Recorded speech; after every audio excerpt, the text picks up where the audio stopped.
Penale Ndërkombëtare e Hagës dhe shumë vende aderues të kësaj gjykate do duhet ta dorëzonin po t'i shkonte në shtëpinë e tyre. Por nuk është vetëm kjo.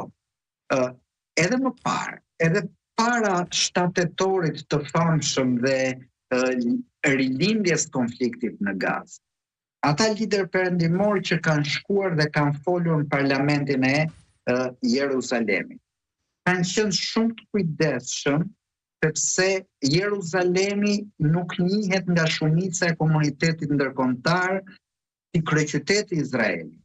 Dhe kush ka shkuar ka qenë i kujdesshëm për t'i mbajtur këto ekuilibra.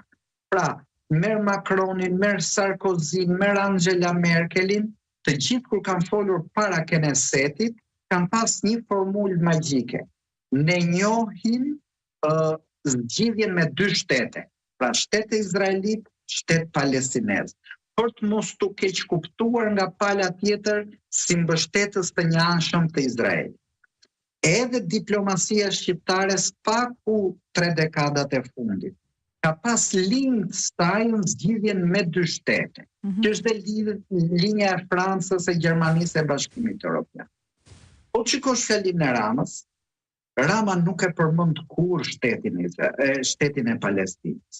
Nuk flet kur për atë që ka obligim si kryeministri i Shqipërisë për zgjidhjen me 2 shtete. Aq më tepër kur flet për genocidin fajson Hamasin dhe nuk thot gjysmë llafi për Izrael.